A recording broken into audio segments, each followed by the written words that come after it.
নমস্কার এভরিওয়ান, সবাই ওয়েলকাম করছি নতুন একটি রেসিপি দেখার জন্য। আশা করি আপনারা সবাই ভালো আছেন এবং সুস্থ আছেন। আজকে মুড়ি দিয়ে দুর্দান্ত স্বাদের একটা পাঁপড় রেসিপি নিয়ে আসলাম, অথবা চিপসও বলতে পারেন। মুড়ি দিয়ে যে এত সুন্দর একটা পাঁপড় তৈরি হয় হয়তোবা না দেখলে বিশ্বাস করা যাবে না। মুড়ি আমাদের কম বেশি সবার ঘরেই থাকে, তবে অনেক দিন পর্যন্ত ঘরে যদি মুড়িটা পড়ে থাকে সেই মুড়ি কিন্তু নরম হয়ে যায়, আর নরম হয়ে গেলে খেতেও ভালো লাগে না, হয়তোবা ওই মুড়িটা ফেলেও দিতে হয়। ফেলে না দিয়ে খুব সহজেই এই ধরনের পাঁপড় এবং চিপস তৈরি করে নিতে পারেন। এবার চলুন কথা না বাড়িয়ে রেসিপিটি শুরু করা যাক। আশা করি আপনাদের ভালো লাগবে। এখানে আমি এক বাটি মুড়ি নিলাম, আর এই মুড়িটা আগে থেকেই ঘরে পড়েছিল, তবে অনেকটা নরম হয়েছে। আর নরম মুড়ি আমি আগেই বললাম খেতে অতটা ভালো লাগে না, তাই ভাবলাম মুড়ি দিয়ে আজকে একটা পাঁপড় রেসিপি তৈরি করব। আর এই পাঁপড়টা বাচ্চা থেকে বড় সবার পছন্দ হবে। তাছাড়া পাঁপড়টা তৈরি করে আপনারা পুরো বছর সংরক্ষণ করে খেতে পারবেন। প্রথমে যেটা করতে হবে, এই মুড়িটাকে একটা বড় পাত্রে আমি ঢেলে নিব। আর মুড়িটা কিন্তু এখন ভালোভাবে ধুয়ে নিতে হবে। আমি এখানে পরিমাণ মতো জল ব্যবহার করে মুড়িটাকে কষলে কষলে ধুয়ে নেব।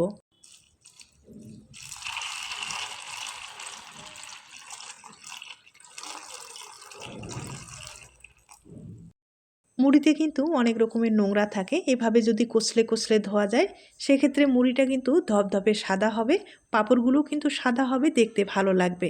মুড়িগুলোকে জল পাল্টিয়ে কয়েকবার আমি ধুয়ে নেব, তবে কষলে কষলে ভালোভাবে ধুয়ে নেব। আর ধোয়ার পরে আপনাদের আমি দেখিয়ে দিচ্ছি।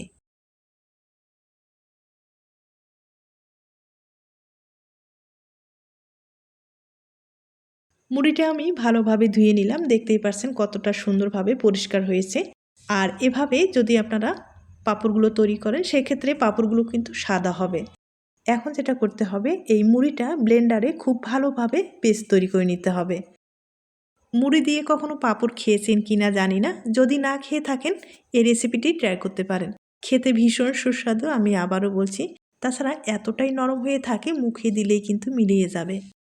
সবটুকু মুড়ি আমি দিয়ে দিলাম, এবার খুব ভালোভাবে পেস্ট তৈরি করে নিতে হবে। তবে অবশ্যই মুড়িটা কিন্তু ভালোভাবে নরম হতে হবে। এবার যেটা করতে হবে, এখানে আমি এক বাটি ভাত নিলাম, আর এটা সিদ্ধ চালের ভাত। ভাতটা আমি পুরোটাই দিয়ে দিব। এই ভাতটা ব্যবহার করলে পেস্টটা কিন্তু ঘন হবে, তাছাড়া পাঁপড়গুলো তেলে দেওয়ার সাথে ফুলে উঠবে, খেতেও খুব ভালো লাগবে। আপনারা যদি না খেয়ে থাকেন, মুড়ি এবং ভাত দিয়ে এই পাঁপড়টা তৈরি করে দেখুন। এখন এখানে সামান্য পরিমাণে জল ব্যবহার করব। জল কিন্তু বেশি ব্যবহার করা যাবে না, পেস্টটা যদি পাতলা হয় পাঁপড়গুলো তৈরি করতে সমস্যা হয়ে যাবে, তাই জল যদি লাগে পরে দেওয়া যাবে। এখন আমি পেস্টটা তৈরি করে আপনাদের দেখিয়ে দিচ্ছি। তবে হ্যাঁ, পেস্টটা কিন্তু খুব ভালোভাবে তৈরি করে নিতে হবে। পেস্টটা আমি তৈরি করে নিলাম, আর দেখতেই পারছেন কতটা সুন্দরভাবে পেস্টটা তৈরি করে নিলাম। এখন একটা পাত্রে ঢেলে নিতে হবে, তবে ঢেলে নেওয়ার আগে অবশ্যই চেলে নিতে হবে। যদি কোনো রকম দানা থাকে সেক্ষেত্রে কিন্তু চেলে নিলে সবচেয়ে বেশি ভালো হবে।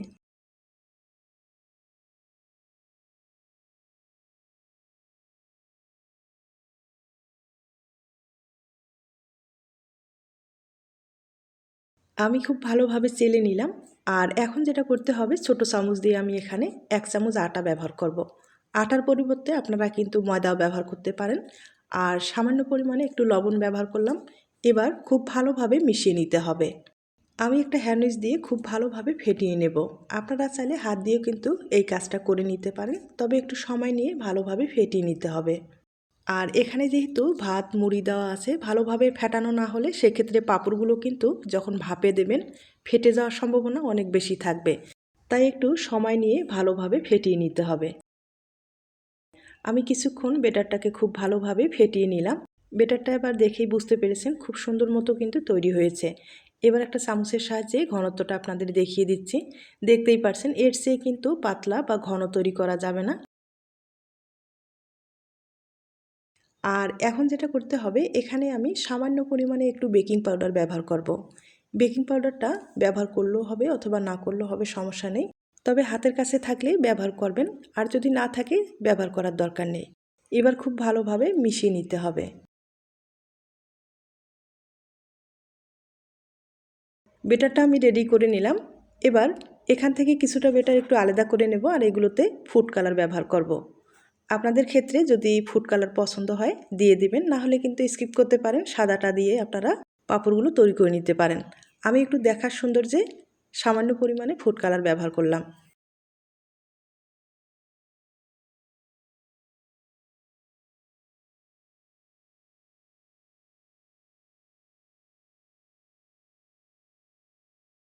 বেটারগুলো রেডি করার পরে এবার পাঁপড় তৈরি করে নিতে হবে। আর পাঁপড় তৈরি করার জন্য এখানে স্টিলের প্লেট নেব। স্টিলের প্লেটে কিন্তু সবচেয়ে বেশি ভালো হবে। আমি সামান্য পরিমাণে একটু তেল লাগিয়ে নিলাম, তাহলে খুব ইজিভাবে কিন্তু পাঁপড়টা উঠে আসবে। তেল লাগানোর পরে এবার কিন্তু বেটার দিয়ে দিতে হবে, আর পাতলা করে দিয়ে দিতে হবে। যত পাতলা করে দেবেন ততটাই কিন্তু পাঁপড়টা তেলে ভাজার সময় ফুলে উঠবে বা খেতেও ভালো লাগবে। আর যদি মোটা হয় সেক্ষেত্রে কিন্তু তেলে ভাজার সময় ফুলবে না বা খেতেও ভালো লাগবে না, পাঁপড়টা শক্ত হয়ে যাবে। সেক্ষেত্রে অবশ্যই যত পাতলা করবেন ততটাই কিন্তু ভালো হবে। আমি পুরো প্লেটটা ভালোভাবে ছড়িয়ে দিলাম, তবে সাইডের যে অংশগুলো আছে ভালোভাবে কিন্তু একটু ছড়িয়ে দিতে হবে, যাতে তোলার সময় কোনো রকম সমস্যা না হয়।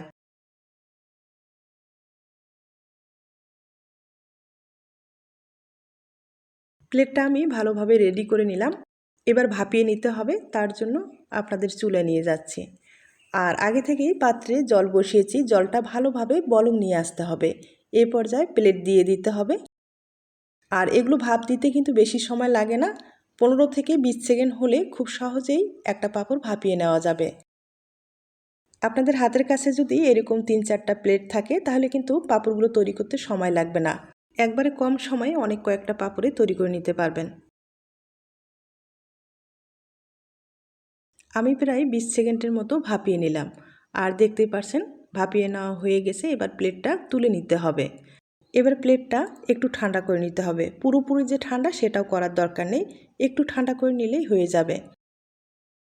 এখন যেটা করতে হবে, প্লেট থেকে আমি পাঁপড়টাকে আলাদা করে তুলে দেখিয়ে দিচ্ছি। তবে সাইডের অংশটা একটা ছুরির সাহায্যে কিন্তু তুলতে হবে, না হলে শুধু তুলতে পারবেন না, ছিঁড়ে যাবে। অবশ্যই একটা ছুরির সাহায্যে এই সাইডের অংশগুলো ভালোভাবে ছাড়িয়ে নেওয়ার পরে হাত দিয়ে আলতোভাবে তুলতে হবে। এখানে কিন্তু তাড়াহুড়া করবেন না, আলতোভাবে তুলে নিতে হবে। আর দেখতেই পারছেন কতটা সহজভাবে পাঁপড়টা উঠে আসছে। দেখতেই পারছেন পাঁপড়টা কতটা সুন্দর হয়েছে, আর অনেক কিন্তু পাতলা হয়েছে। এরকম পাতলা পাঁপড় হলে খেতেও খুব ভালো লাগবে, তেলে দেওয়ার সাথে কিন্তু ফুলে ডবল হয়ে যাবে। তাছাড়া এই পাঁপড়গুলো শুকাতে কোনো রকম সময় লাগবে না। আপনাদের রোদ্রের ব্যবস্থা থাকলে 1 হইতে 2 ঘন্টার মতো হলেই খুব ভালোভাবে শুকিয়ে যাবে। আর এখন যেটা ইম্পর্টেন্ট আমি বলবো, যতবার প্লেটটা আপনারা ব্যবহার করবেন অবশ্যই প্লেটে যে এই যে নোংরাগুলো লেগে আছে এগুলো কিন্তু ধুয়ে পরিষ্কার করে নিতে হবে। পরিষ্কারের পরে আবার কিন্তু তেল লাগিয়ে ব্যবহার করতে হবে, তাহলে কোনোটা পাঁপড় প্লেটে লেগে যাবে না, খুব সহজেই আপনারা তুলতে পারবেন।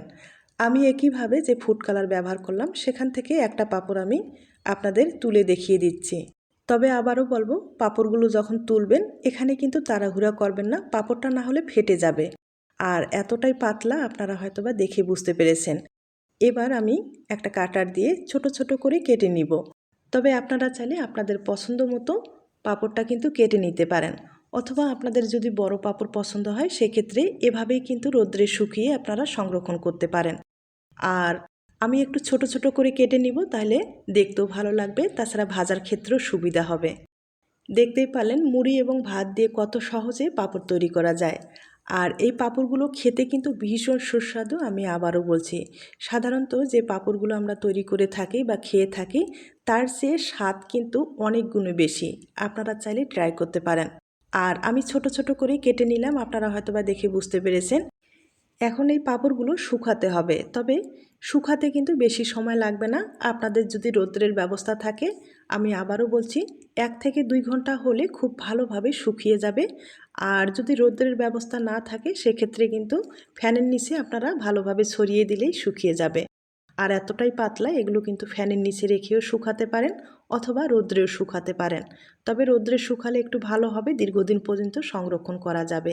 একইভাবে যে সাদা পাঁপড়টা আগে আমি তৈরি করে দেখিয়ে দিলাম সেটাও কিন্তু একটু কেটে দেখিয়ে দেব। আর বাদবাকি যেগুলো থাকবে সেগুলো আমি পরে তৈরি করে নেব।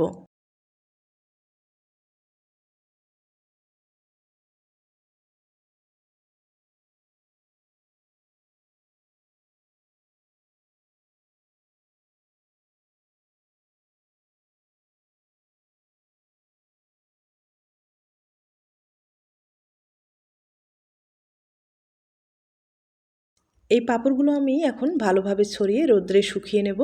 তবে অনেকগুলো পাঁপড়ে তৈরি করা হয়েছে, একবার আপনাদের দেখিয়ে দিচ্ছি।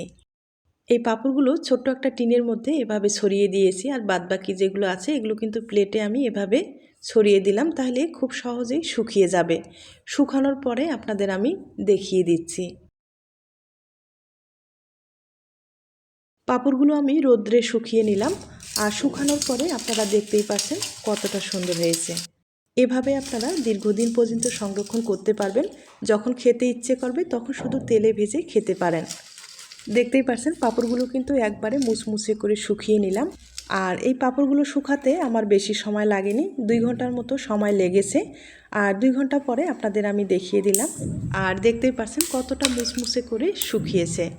এভাবে কিন্তু আপনারা দীর্ঘদিন পর্যন্ত সংরক্ষণ করতে পারবেন। এবার এখান থেকে কিছুটা পাঁপড় আমি ভেজে আপনাদের দেখিয়ে দিচ্ছি।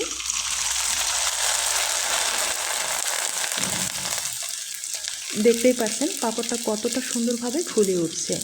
এই পাঁপড়গুলো বাচ্চা থেকে বড় সবার পছন্দ হবে, আর খেতে দুর্দান্ত স্বাদ। আমি আবারও বলছি, অবশ্যই বাড়িতে ট্রাই করে দেখতে পারেন। একইভাবে আমি আরও কয়েকবার আপনাদের ভেজে দেখিয়ে দিচ্ছি।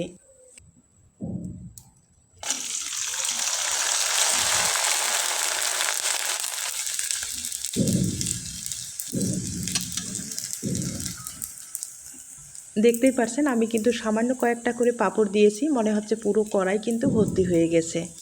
এই পাঁপড়গুলো ভেজে নেওয়ার পরে আপনারা আপনাদের পছন্দ মতো কিন্তু মশলাটা অ্যাড করে খেতে পারেন, তাহলে দেখবেন খেতে আরও দুর্দান্ত লাগবে। তবে পাঁপড়গুলো হালকা আঁচে ভেজে নেওয়ার চেষ্টা করবেন, বেশি আঁচে ভাজলে পাঁপড়টা কিন্তু লালচে হয়ে যাবে, আর লালচে হয়ে গেলে খেতে অতটা ভালো লাগবে না বা দেখতেও ভালো লাগবে না। আর যেহেতু এগুলো মুড়ি এবং ভাত দিয়ে তৈরি করা হয়েছে, তেলে দেওয়ার সাথেই না হলে পুড়ে যাবে। আমি একবারে হালকা আঁচেই কিন্তু ভেজে নিচ্ছি।